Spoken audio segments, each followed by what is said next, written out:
Two new Canon cameras were recently announced, the Canon T7i and 77D. I want to talk about these cameras and which might be best for you.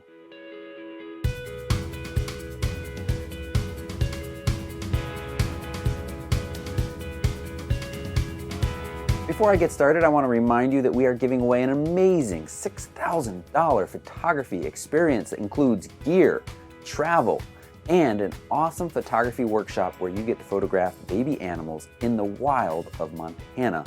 The link to enter is right down below. Before we discuss the latest cameras from Canon, let's jump back to 2015 when not one, but two Rebels were announced, the Canon T6i and the T6s. Now, Canon has for many years offered a Rebel along with a very base model like a T5 or T6, but this was the first time we had a release of two extremely similar cameras. The difference is slight. The T6s offers that top LCD and a rear dial. Now, fast forward to today, and Canon has done the same again, but changed the naming convention. The T7i is logically the successor to the T6i, and the 77D is the successor to the T6s. Canon's going to continue to offer those earlier models for now, making their line of cameras sitting below the XXD model, 70D, 80D, quite large. We've got a T5, a T6, the SL1, the T5i, the T6i, the T6s, and now the T7i and 77D. It's a bit of a confusing lineup, but I just put them kind of in order of their power. Let's talk a little bit more about these new cameras though. The big headline feature in my opinion is the dual pixel AF. It is now both in the T7i and the 77D. This marks the first time we've got dual pixel AF in a Rebel camera. This is that smooth and accurate live view focusing system that makes using autofocus during videos easy, and it makes it even easier to use live view for photography with fast and accurate autofocus. What else is new? Well, we've got improved low light autofocus performance on par with the 80D, 45 cross-type autofocus points, that's also on par with the 80D, upgraded processors, Digic 7 now, which should provide slightly better low light, high ISO performance. The addition of low-energy Bluetooth connectivity for that always-on connection, similar to Nikon's offerings with SnapBridge.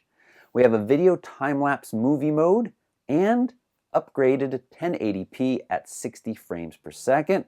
Some of you might groan, still no 4K. Some of you don't care. I've talked about that in other videos. I'll be back to talk about it more in future. But 1080p 60 is what Canon has decided that these cameras are capable of on the video side of things, all in a slightly smaller, slightly lighter body versus those earlier models. Because they have made the T7i and T77D smaller, they've put some emphasis into making a smaller camera. I don't think we're going to see a follow-up to the Canon SL1 with an SL2. They want you to buy these new redesigned smaller Rebels or go for the new M6 mirrorless camera if you desire a smaller camera. I'll be back to talk about that mirrorless camera soon. Like the T6i and the T6s models, the main difference between the T7i and the 77D is the body, with the 77D offering a top LCD and a rear dial that in my opinion makes manual control of the camera a little easier. And like the T6i versus T6s dilemma, if you're trying to decide between the T7i and the 77D, I'd recommend the 77D for its easier manual control. After all, aren't you buying these cameras to be able to shoot more easily in manual? I hope so. So spend a little bit more and make it easier for yourself. The 77D also looks like it'll have a slightly better buffer for raw shooting, although I haven't confirmed this and I'm still working on the intervalometer. It's been mentioned, but that time-lapse movie mode has been mentioned as well, and so I think there's some confusion about which model has which. If anything, I suspect the 77D might have an intervalometer built in on top of the movie mode intervalometer, whereas the T7i has just that movie mode intervalometer. It's fairly limiting because its slowest shutter speed is 1/25th of a second. We'll talk more about details as I get my hands on these cameras. But let's talk for a moment about what the 77D versus the 80D. This is a slightly tougher decision. Slightly. The real strengths of the 80D.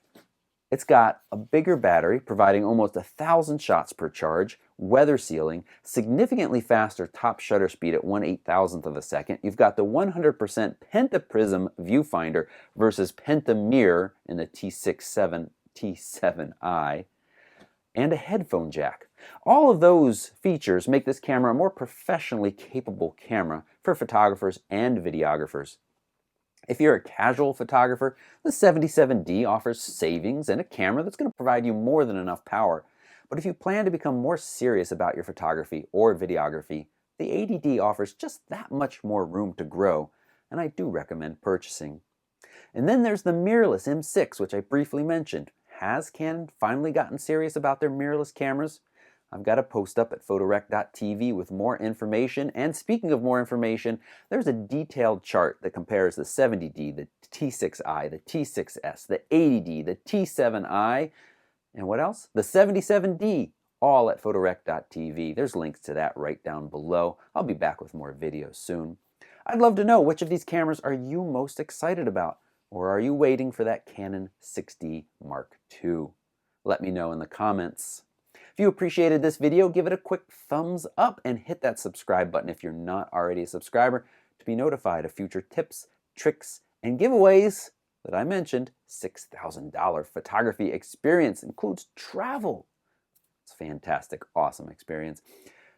Link for that is right down below as well. Thanks so much for watching. Goodbye.